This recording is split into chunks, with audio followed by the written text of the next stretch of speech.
ભારે વરસાદને પગલે વિકટ પરિસ્થિતિનો તાગ મેળવવા માટે વડોદરા જિલ્લાની મુલાકાતે પ્રભારી મંત્રી ઋષિકેશભાઈ પટેલ છેલ્લા 2 દિવસથી તોફાની વરસાદ સમગ્ર ગુજરાતને ધમરોડી રહ્યો છે, જેને કારણે સમગ્ર જનજીવન પ્રભાવિત થયું છે। ત્યારે ભારે વરસાદને કારણે રાજ્યના અનેક ભાગોની જેમ વડોદરા શહેર અને જિલ્લામાં ભારે તારાજી સર્જાઈ છે।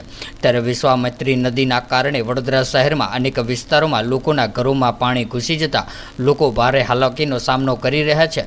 જોકે સમગ્ર મામલે રાજ્ય સરકાર દ્વારા ડિઝાસ્ટર મેનેજમેન્ટને કામે લગાડ્યું છે, જેને કારણે કોઈ જાનહાનિના સમાચાર મળ્યા નથી, પરંતુ લોકોની ઘરવખરી સહિત ભારે નુકસાન સર્જાયું છે।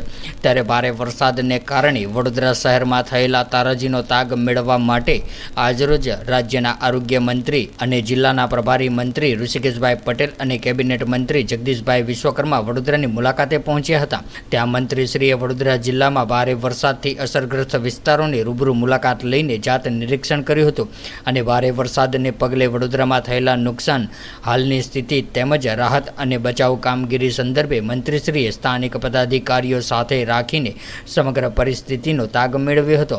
ત્યારે આ મુલાકાત દરમિયાન વિધાનસભાના દંડક બાલકૃષ્ણ શુક્લા, સ્થાનિક ધારાસભ્ય, સાંસદ, જિલ્લા કલેક્ટર, મ્યુનિસિપલ કમિશનર સહિતના જિલ્લા વહીવટીતંત્ર તેમજ સ્થાનિક કોર્પોરેટરો સાથે સમગ્ર પરિસ્થિતિની સમીક્ષા બેઠક યોજાઈ હતી।